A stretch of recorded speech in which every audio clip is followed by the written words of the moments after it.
نہ اس طرح کی بات کی گئی جنرل عاصم منیر کی جانب سے جب وہ ISI کے چیف تھے، اور نہ ہی اس وجہ سے، یہ والی جو وجہ ہے نا، نہ ہی اس وجہ سے جنرل عاصم منیر کو عہدے سے ہٹایا گیا تھا۔ اب بہت سارے لوگ بہت ساری باتیں کرتے ہیں، ظاہر ہے جو کنفرم بات نہ وہ نہیں کرنی چاہیے، اتنا سینسٹیو ایشو ہے، لیکن بہت سارے لوگ کہتے ہیں کہ سانحہ ساہیوال ہوا تھا، شاید اس کی کوئی وجہ تھی، اور ایک اہم پڑوسی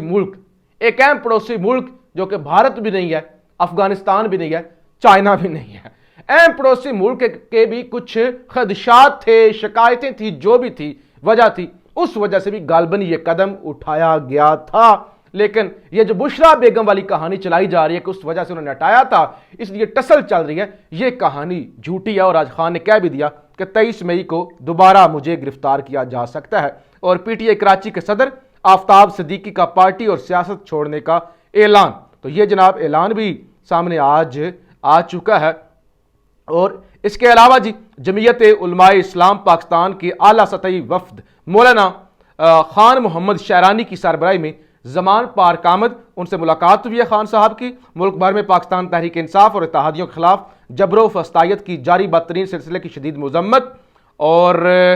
چیئرمین تحریک انصاف کے ہائی کورٹ کے ہاتھے سے رینجرز کے ذریعے اغوا کی بھی شدید مذمت۔ 9 مئی کو ملک بھر میں پرامن احتجاج کو پرتشدد بنانے اور جلاؤ گھیراؤ کے ساتھ نہتے پاکستانیوں کو گولیوں کا نشانہ بنانے کی بھی شدید مذمت کی گئی ہے۔ تو یہ بڑی اہم ملاقات ہوئی ہے، یہ پہلے فضل الرحمان صاحب کے ساتھ ہی ہوا کرتے تھے، لیکن اب یہ ڈٹ کر عمران خان کے ساتھ کھڑے ہوئے ہیں۔ ایک معاملہ تو یہ ہوگا جو میں نے آپ کے سامنے رکھ دیا، اب دوسرا معاملہ یہ ہے کہ وزیر اعظم کی چودھری شجاعت حسین سے ملاقات ہوئی ہے، اور ان کے دونوں بیٹے بھی ساتھ تھے، اور ساتھ ہی ساتھ پنجاب کے نگران وزیر اعلیٰ محسن نقوی بھی تھے، اور کچھ ذرائع یہ دعویٰ کرتے ہیں کہ محسن نقوی کی حکومت کو طول دینے کی بھی کوشش کی جا رہی ہے کہ 4 مہینے کے لیے ان کو ناجائز جو پہلے اقتدار ہے اس کو مزید ایکسٹینڈ کر دیا جائے۔ اور جناب عمران خان نے امریکی میڈیا CNN کو، جو ان کا CNN کا پروگرام ہے GPS، اس میں انٹرویو دیا ہے، اور وہ بڑے دلچسپ اینکر نے گفتگو کا آغاز کیا۔ انہوں نے کہا خان صاحب ہمیں یہ بتائیے کہ پاکستان ایک ملک ہے، کہ آپ جو پاکستان کی آرمی ہے وہ پاکستان کی آرمی ہے یا آرمی نے ایک ملک رکھا ہوا ہے؟ تو خان کا پر بیسیکلی انہوں نے آرمی پر بات کی، لیکن خان نے کہا کہ آرمی بہت ضروری ہے، ظاہر ہے کسی بھی ملک کی اگر آرمی کمزور ہوتی ہے تو ملک کمزور ہو جاتا ہے۔ اور خان نے یہ بھی کہا کہ 80% چانسز ہیں کہ مجھے دوبارہ گرفتار کر لیا جائے۔ یہ چیزیں جناب آپ کے سامنے آ گئیں۔ اور انفلیشن یعنی یہ جو افراط زر ہے اس کی ایک نئی لسٹ سامنے آئی ہے، اینول انفلیشن۔ پاکستان 6 نمبر پر ہے، اور وہ جو دشمن ملک ہے جس کا ہم مقابلہ کرتے ہیں، جن کو ہم کہتے ہیں کہ گھس کر ماریں گے، وہ جس ملک کو ہم نے گھس کر مارنا ہے نا، وہ اس وقت 42ویں نمبر پر ہے، یعنی ہم سے کئی درجے بہتر ہے۔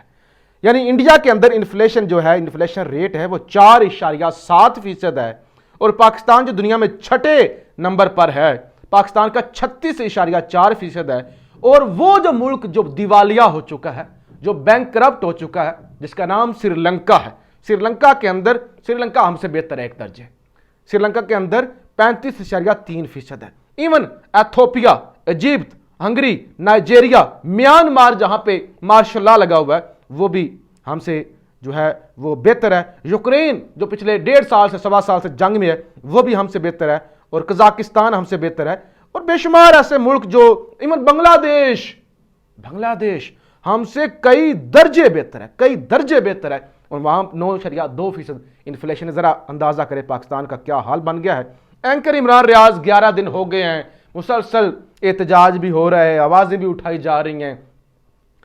ہائی کورٹ کا بھی حکم ہے، مسلسل حکم دیے جا رہے ہیں، اور خاص طور پہ کل ان کی ڈیڈ لائن ہے، کل 9:30 بجے ان کو پیش کیا جائے۔ لیکن اب سے کچھ دیر پہلے ایڈوکیٹ اظہر صدیق سینئر وکیل ہیں، اور اس کے علاوہ عمران ریاض کا کیس بھی لڑ رہے ہیں، انہوں نے ایک ٹویٹ کیا ہے۔ وہ کہتے ہیں کہ اینکر عمران ریاض کے حوالے سے جو ہے وہ اچھی خبر ہے، اینکر عمران ریاض جو ہیں وہ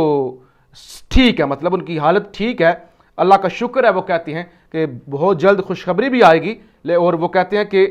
یہ کیا عمران ریاض خان کے بارے میں بہت اچھی خبر آنے والی ہے، الحمدللہ وہ خیریت سے ہیں۔ تو یہ اللہ کا شکر ہے